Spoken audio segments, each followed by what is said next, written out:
Today on Grow with Dr. Joanette, we are making giant chocolate babka rolls. These rolls are made with a brioche dough, which is a dough that's been enriched with eggs, sugar, and butter. And the filling is a chocolate ganache with poppy seed filling. So let's get baking. Please watch all the way to the end. Like and subscribe, and help me reach my goal of 10,000 subscribers by the end of this year, 2023.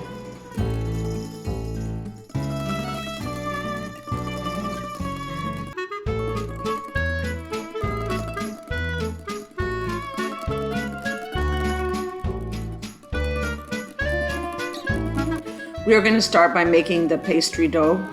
Into the bowl of your stand mixer, put 4 cups of bread flour. Into the bread flour, add 1½ teaspoons of salt, 1 tablespoon of SAF gold yeast. I like to use the SAF gold yeast because it has better rising power with a rich, sweet dough.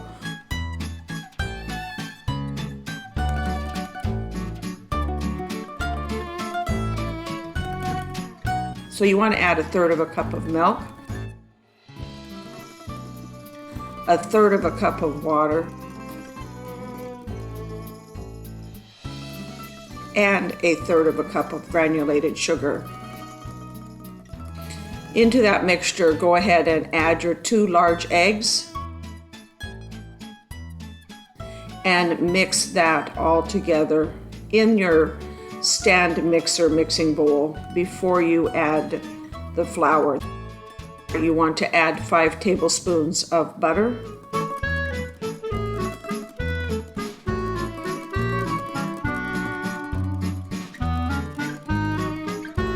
mix that on low for about 2 minutes using your dough hook in your stand mixer. After the 2 minutes, go ahead and scrape the sides of the bowl. You will notice that the dough is fairly sticky, and that's okay. It will actually remain fairly sticky.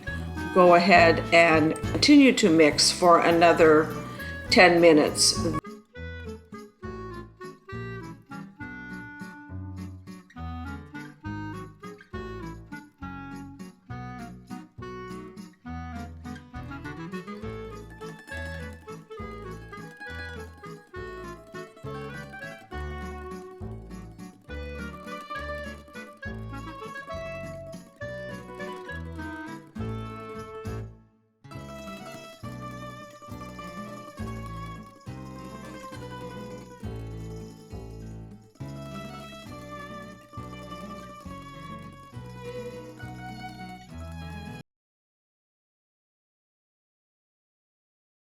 Then cover the dough and let it rest for a total of 30 minutes.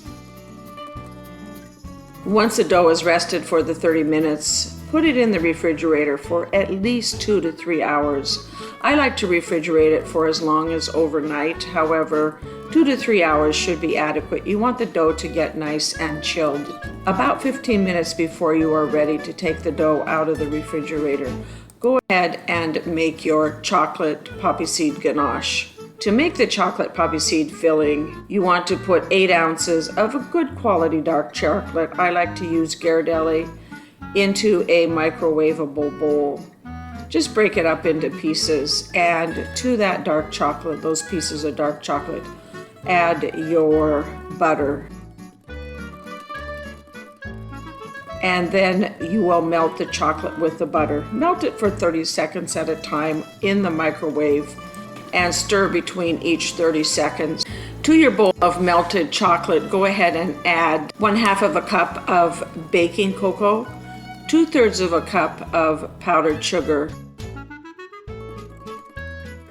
and 5 tablespoons of poppy seeds. Mix that together. It will be very soft and really too runny to spread onto your dough at this point. However, go ahead and put it in the fridge for about 10 minutes and let it firm up in the refrigerator while you are rolling out the babka dough. For today's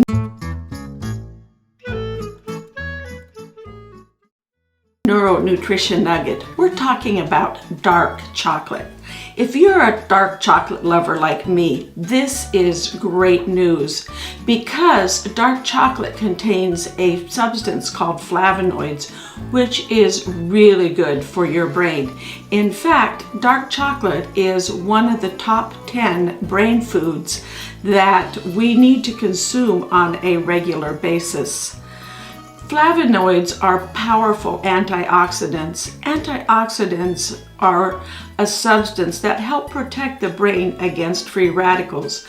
Free radicals cause damage to the brain and have been shown to be related to cognitive or mental decline as we get older. So eating dark chocolate on a regular basis not only is delicious, but it also can help protect your brain against diseases like Alzheimer's diseases or just age-related cognitive decline.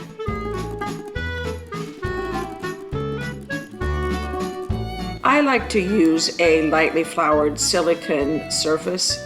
It makes it easier to manipulate the dough and also helps the dough not stick to your surface. Roll the dough out to a size of approximately 12 by 18 inches. You don't have to be exact. Once you have the dough rolled out, your chocolate should be firm enough that you can go ahead and spread it all on the dough. Spread it all the way to the edge of the dough.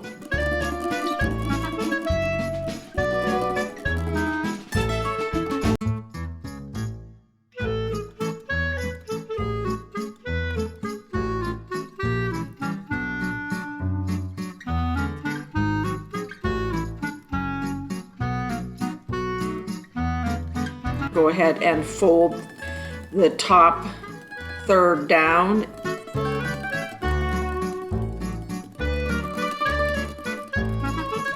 And then the bottom third up. It looks kind of like an envelope fold.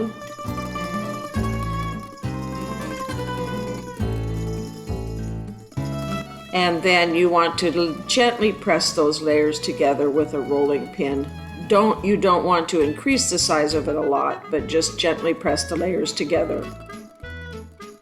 Now cut that piece of dough into 6 equal pieces.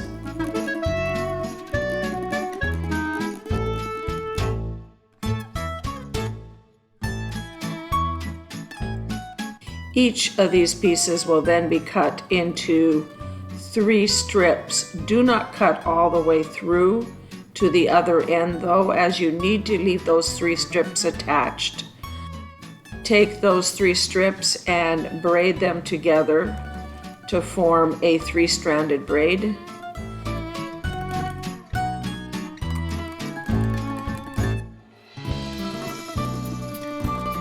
Once you have the 3-stranded braid, roll that up into a nice shaped ball. That ball of braided dough will become your giant chocolate babka roll. Put it in a giant muffin tin and cover it and let it rise for about 2 hours. It rises slowly, so 2 hours is usually adequate though.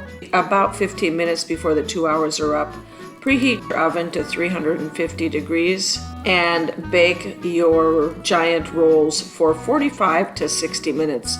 I like to check the internal temperature of the rolls at about 45 minutes and see where we're at. Usually it's going to require the full 60 minutes. Once it reaches 190 degrees, your rolls are done. If you notice your rolls are getting too brown, loosely cover them with a piece of aluminum foil for the last, sometimes it may be as much as 20 minutes, even 30 minutes of baking. For my SIS Simple is Smart tip, to keep the rolls from drying out and give them that beautiful shiny coat, brush them as soon as they come out of the oven with some simple syrup. Simple syrup is nothing more than equal parts of water and sugar. The sugar has been dissolved in the water to make a simple syrup. Once they are baked, remove them from the oven, and as soon as they come out of the oven, you want to brush them with a simple syrup. Simple syrup is nothing more than equal parts water and sugar. You can melt a half of a cup of sugar in a half of a cup of water, or I quite often will use a couple of tablespoons of water and a couple of tablespoons of Caro syrup. That way I do not have to melt it on the stove. Brush your simple syrup on your rolls. It gives that nice shiny glaze. The other additional things that it does for your rolls is it helps them not dry out and keeps them softer. Let them cool in the pan for about 15 minutes before you remove them from the pan and place them on a wire rack. Let them cool down completely. I love to slice them and toast them, put a little butter on them, eat them for breakfast, but enjoy.